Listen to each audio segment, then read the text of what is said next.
கோபுரம் டிவி நேயர்களுக்கு இனிய வணக்கம். இன்று பிறந்தநாள் காணும் மற்றும் மணநாள் காணும் அத்துணை சகோதர சகோதரிகளுக்கும் எங்களது இனிய வாழ்த்துக்கள்.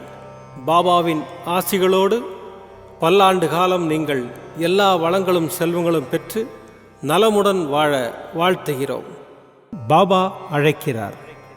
அவரின் பொன்மொழிகளை கேட்பதற்காக, நம் பிரச்சனைகளை தீர்த்து வைக்கும் அற்புதமான கூட்டு பிரார்த்தனை செய்வதற்காக, மேலும் மனம் ஒருநிலைப்படவும் மனம் அமைதி பெறவும் அற்புதமான தியானம் செய்யவும் பாபா அழைக்கிறார். பாபா நம் கரங்களை பிடித்து அழைத்துச் சென்று அற்புதம் நிகழ்த்தவிருக்கிறார். வாருங்கள், பாபாவின் பொன்மொழிகளை தரிசனம் செய்வோம். அன்பு குழந்தையே, உனக்குள் நான் இருக்கும்போது நீ எதற்கு உனக்கு யாருமில்லை என்று நினைத்து புலம்புகிறாய்? அந்த எண்ணம் தவறானது, ஆபத்தானதும் கூட. எல்லா சுமைகளையும் என்னிடம் கொட்டிவிட்டாய் அல்லவா? பிறகு ஏன் இன்னும் வருத்தப்பட்டு கொண்டே இருக்கிறாய்? உலகில் உள்ள அனைவருக்கும் ஒவ்வொரு விதமான சுமைகள் இருந்து கொண்டுதான் இருக்கும். உனக்கு சிறியதாகப்படும் பிரச்சனை மற்றவர்களுக்கு பெரியதாக இருக்கும். அவர்களுக்கு சிறியதாக தெரியும் பிரச்சனை உனக்கு தலையாய பிரச்சனையாக இருக்கும். உன் வாழ்வில் நீ தைரியமாக உன்னை சூழ்ந்துள்ள துயரங்களை எதிர்த்து நின்றால்தான் அதை வெற்றி காண முடியும். நீ போகும் பாதையில் மோசமான மனிதர்கள் ரூபத்திலோ அல்லது வேறு ஏதேனும் ஒரு வழியிலோ உனக்கு தடைகள் வரும். அதைக் கண்டு எல்லாம் அஞ்சாதே. தைரியமாகவும் நம்பிக்கையுடனும் உன் இலக்கை நோக்கி போய்கொண்டே இரு. உன் கடமைகளில் இருந்து ஒரு நாளும் தவறாதே. பிறகு பார், நீ இதுவரை எதிர்த்த வேதனைகள் எல்லாம் இப்போது எப்படி காணாமல் போனது என்று நீ நினைத்து வியக்கும் அளவிற்கு நிச்சயம் மாறுதல்கள் நடைபெறும்.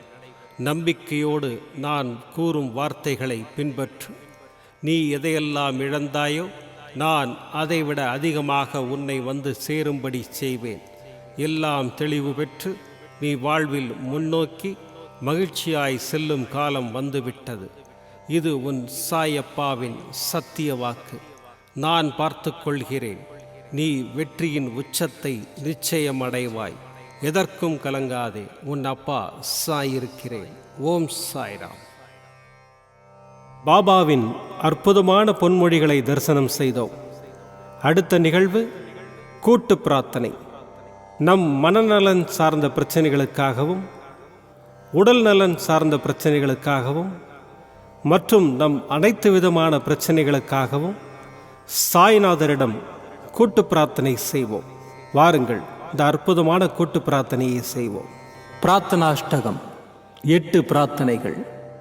சாந்தமான மனம் கொண்ட சாயிநாதரே, அறிவின் சிகரமே, அன்புள்ளம் கொண்டவரே, கருணை கடலே, உண்மையின் இருப்பிடமே, மாயை என்னும் இருளை அகற்றுபவரே, ஜாதி மத பேதங்களுக்கு அப்பாற்பட்டவரே, எங்களின் புரிந்து கொள்ளும் திறமைக்கு அப்பாற்பட்டவரே, அன்பின் இருப்பிடமே, ஷீரடி வாழ் இறைவனே, என்னை காப்பாற்றும், என்னை காப்பாற்றும்.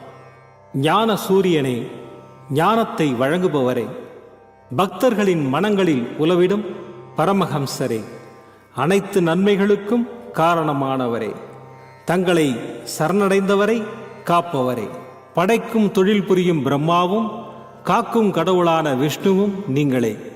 3 உலகங்களையும் யுகங்கள் முடிவில் தன்னுள் ஐக்கியமாக்கிக் கொள்ளும் ருத்திரனும் தாங்களே. நீங்கள் இல்லாத இடம் இந்த பூமியில் ஏது? எல்லாம் அறிந்த இறைவன் நீங்கள். எங்கள் எல்லோரின் இதயங்களிலும் வசிப்பவரும் நீங்களே. எனது எல்லா குற்றங்களையும் மன்னிக்க வேண்டும் என்று வேண்டி கேட்டுக்கொள்கின்றேன். அலை அலையாய் தொடர்ந்து வரும் சந்தேகங்களையும் மனமயக்கங்களையும் போக்குவீராக. நீங்கள் கோமாதா, நான் பிறந்த இளங்கன்று. நீங்கள் சந்திரன், நான் சந்திரகாந்த கல். தங்கள் பாதங்கள் கங்கை நதி. பணிவுடன் இந்த தாசன் உங்கள் பாதங்களில் தலை வணங்குகிறேன். உங்கள் கைகளை என் தலைமீது வைத்து ஆசை கூறுங்கள். என் கவலைகளும் துன்பங்களும் பறந்தோடட்டும். இந்த கணு தங்களின் தாசன். இந்த 8 துதிகளையும் கூறி நான் உங்களை சாஷ்டாங்கமாக நமஸ்கரிக்கின்றேன். எனது பாவங்கள், துன்பங்கள் மற்றும் ஏழ்மை நிலை இவை யாவும் உடனடியாக விலகி ஓடட்டும். ஓம் சாய்ராம், ஓம் சாய்ராம், ஓம் சாய்ராம். அற்புதமாக கூட்டு பிரார்த்தனை செய்தோம். பாபா நம்முடைய கோரிக்கையை ஏற்று நிச்சயமாக நமக்கு அற்புதங்களை செய்வார் என்பது சத்தியம். இனி கண்களை மூடி பாபாவை மனதில் நிறுத்தி பாபாவின் அற்புதமான சக்தி வாய்ந்த மந்திரத்தை அனுபவிப்போம். ஓம் ஷிரடி வாசாய வித்மஹே சச்சிதானந்தாய தீமஹி தன்னோ சாயி பிரச்சோதயாத். ஓம் ஷிரடி வாசாய வித்மஹே சச்சிதானந்தாய தீமஹி தன்னோ சாயி பிரச்சோதயாத். ஓம் ஷிரடி வாசாய வித்மஹே சச்சிதானந்தாய தீமஹி தன்னோ சாயி பிரச்சோதயாத். ஓம் ஷிரடி வாசாய வித்மஹே சச்சிதானந்தாய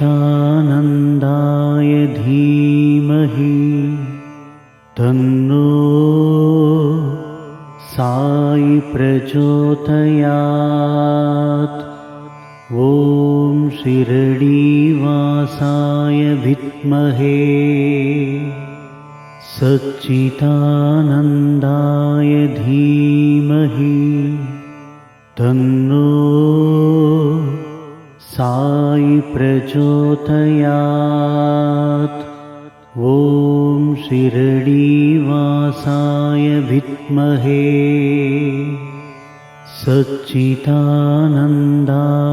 தீமஹி தன்னோ சாயி பிரச்சோதயாத். ஓம் ஷிரடி வாசாய வித்மஹே சச்சிதானந்தாய தீமஹி தன்னோ சாயி பிரச்சோதயாத்.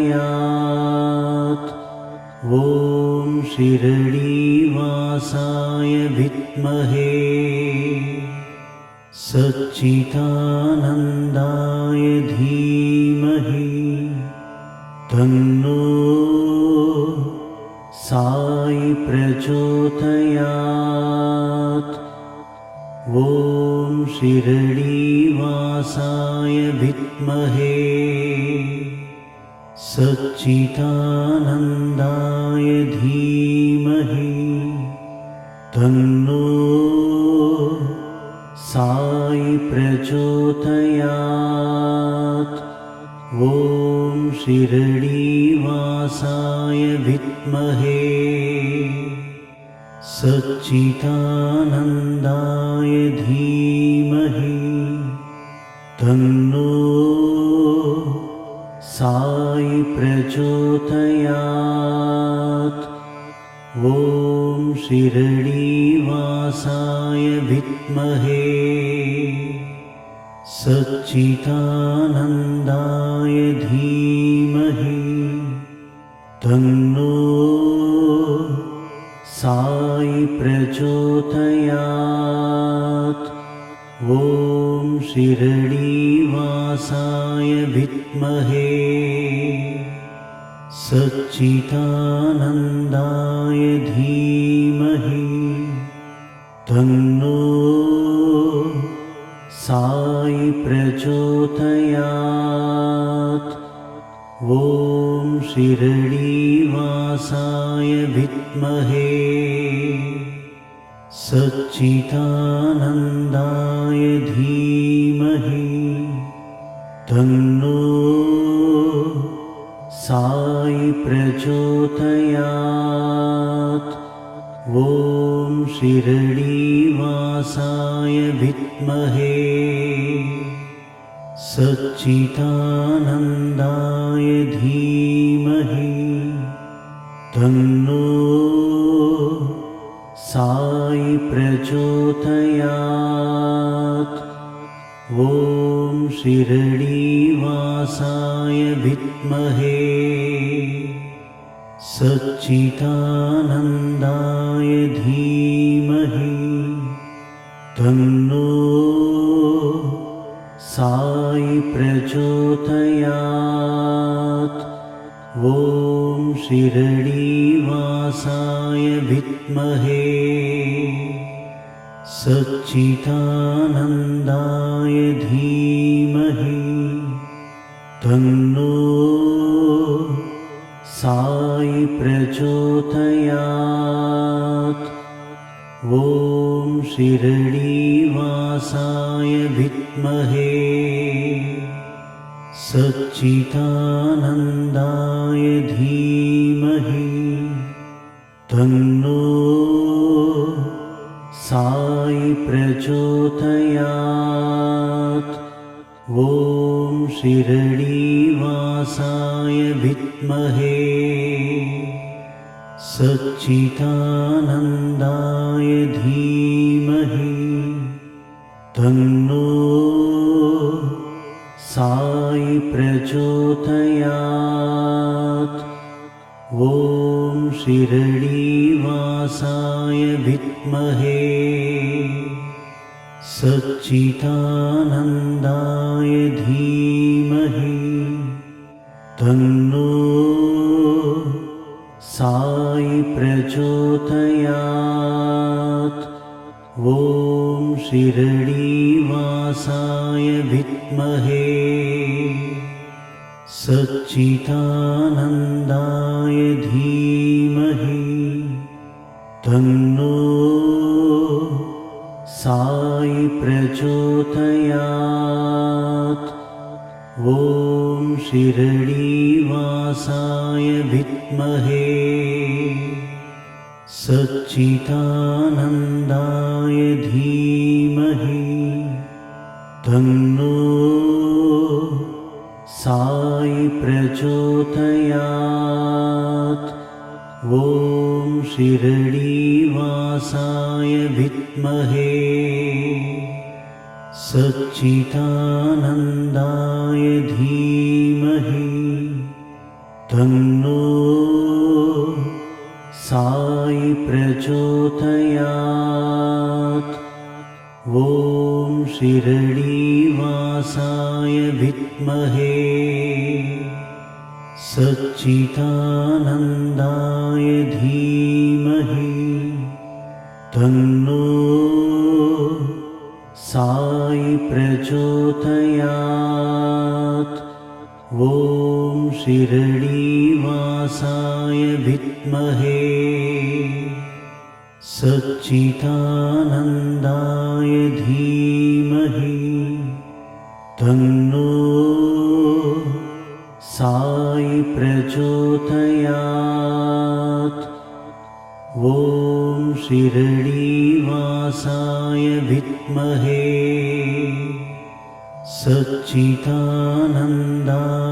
धीमहि तन्नो साई प्रचोदयात्। ॐ शिरडीवासाय विद्महे सच्चिदानन्दाय धीमहि तन्नो साई प्रचोदयात्। ॐ शिरडीवासाय विद्महे सच्चिदानन्दाय धीमहि तन्नो साई प्रचोदयात्। ॐ शिरडीवासाय विद्महे सच्चिदानन्दाय धीमहि तन्नो प्रचोदयात्। ॐ शिरडीवासाय विद्महे सच्चिदानन्दाय धीमहि तन्नो साई प्रचोदयात्। ॐ शिरडीवासाय विद्महे सच्चिदानन्दाय धीमहि तन्नो साई प्रचोदयात्। ॐ शिरडीवासाय विद्महे सच्चिदानन्दाय धीमहि तन्नो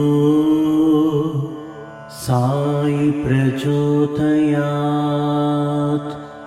ॐ शिरडीवासाय विद्महे सच्चिदानन्दाय धीमहि तन्नो साई प्रचोदयात्। மீண்டும் நாளை காலை இந்த அற்புதமான பாபா அழைக்கிறார் நிகழ்ச்சியில் சந்திப்போம். நன்றி, வணக்கம். விதமான பக்தி நிகழ்ச்சிகளை உங்களுக்காக தந்து கொண்டிருக்கிறது உங்கள் கோபுரம் டிவி. உங்களுக்கு பிடித்த நிகழ்ச்சிகளை லைக் செய்யுங்கள், உங்களுக்கு பிடித்த மாணவர்களுக்கு ஷேர் செய்யுங்கள். மேலும் சப்ஸ்கிரைப் செய்வதோடு மட்டுமல்லாது அருகில் இருக்கும் பெல் பட்டனை கிளிக் செய்து கோபுரம் டிவி நிகழ்ச்சிகளை உடனுக்குடன் தெரிந்து கொள்ளுங்கள்.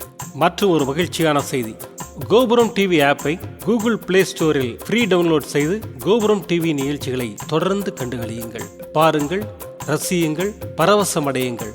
gopuramtv.com பக்திமயம்.